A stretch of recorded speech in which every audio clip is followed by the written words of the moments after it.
Well, sir, you may begin whenever you would like.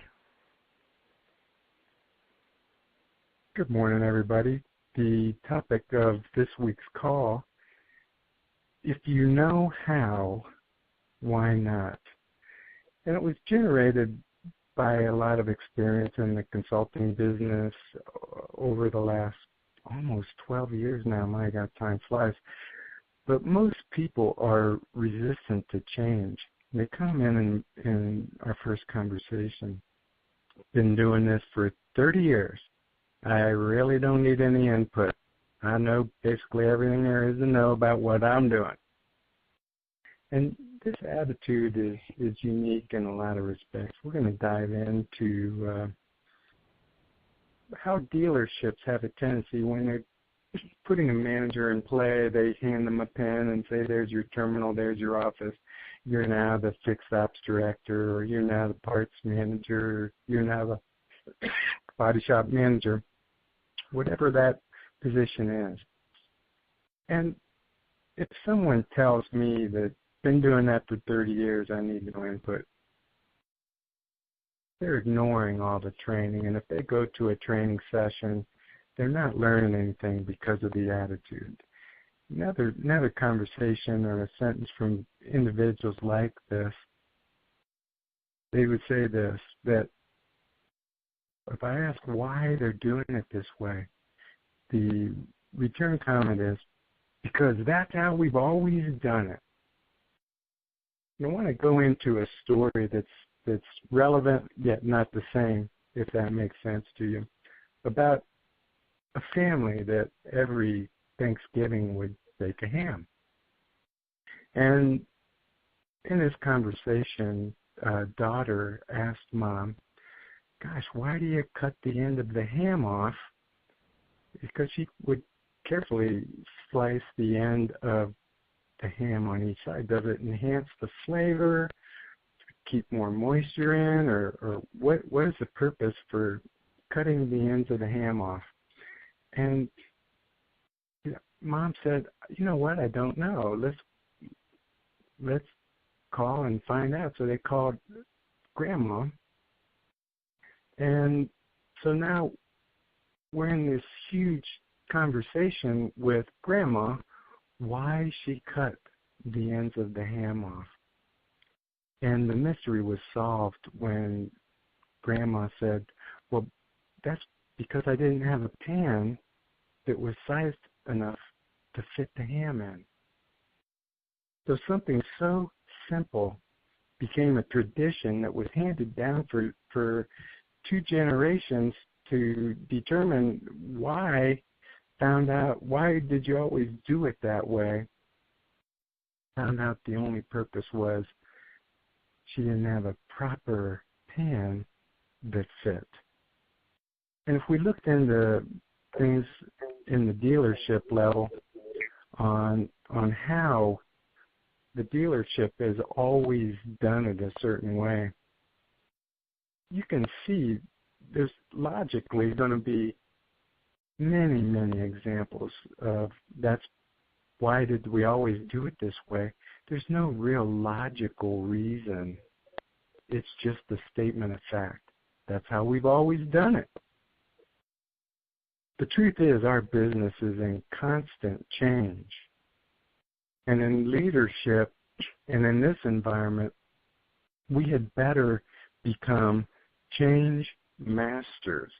We need to master the art. Consider it just a responsibility. Hey, that's our dealership business is in constant change. Those that stay at the top of their game, those that are going to get the best results on a continuous basis, accept that as truth. And they want to challenge themselves to be the masters of change. And we're going to go into some steps right now that will help you become a change master. And by that I mean accepting, we need to, and seeking the best ways. So number 1 on that, challenge what you know with a new attitude. So accept you know how. However, always desire, always reach to learn a better way. Except you know how. But always reach to be better. Second thing, accept you will never reach perfection. Many times, if we look at what's best practice today, in 5 months from now, that might be past history. There's a new or a better way to do something. So accept you'll never reach perfection. However, always be going for it. Always be stretching. Always be looking for new ways to improve your processes, new ways to improve your customer service, customer care. And thirdly, challenge yourself, why not? So if you look at this, if you know how, why not? Why not be involved? Never be trapped. And this is how we've always done it. I want to tell you about a body shop that I'm visiting this week. And it could be any body shop across the United States, but this body shop, the management team has a wonderful attitude that I'm totally blown away by, and can't tell you how many body shops across the United States, when we get into new processes and techniques and best practices, have resistance to paint and material accounts. And I'm using it as an example because I believe that here's an account with hundreds of thousands of dollars going through it. And then it blows me away that no one knows what the cost of this stuff is. Well, we get an invoice at the end of the month, and we take that from sales, and wow. So you have a $300,000-$400,000 account or more. And we don't even know or track what the gross profit is on the account. Now that, to many people, if you're a parts manager or you're a service manager, and you might say, wow, that's amazing. I would sure want to know my cost of labor or my cost of materials, what was going into that. Am I getting a good gross profit margin? Am I getting a bad gross profit margin? And if you're a parts manager, you'd say, well, that's crazy because if this part costs, if I sold it for this amount, I'm definitely going to have my accurate cost in there at this amount and know what my gross profit is. In this instance, generally across the United States, most people don't know what their gross profit is on this account. And it's not that complicated. So we throw out some best practice accounting and say, gosh, your paint mix system tracks it. You just got to input the information, who's using it, who's mixing it, and how much it costs.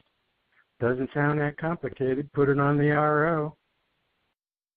They don't do it. And this week I'm visiting a shop that actually is doing it almost to perfection.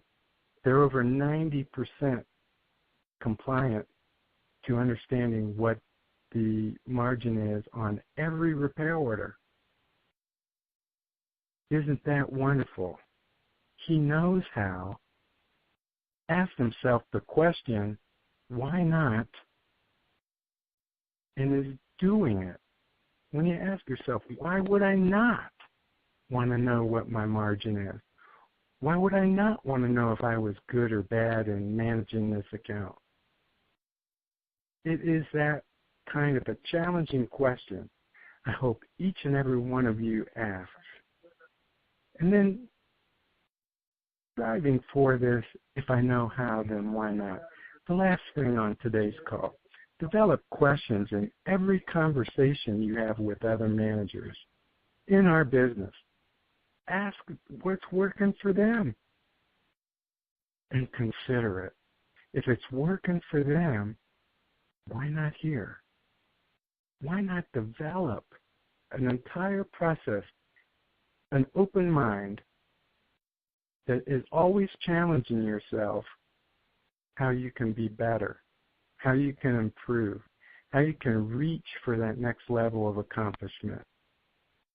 Because the environment we're in is always changing. Someone's always got a better way.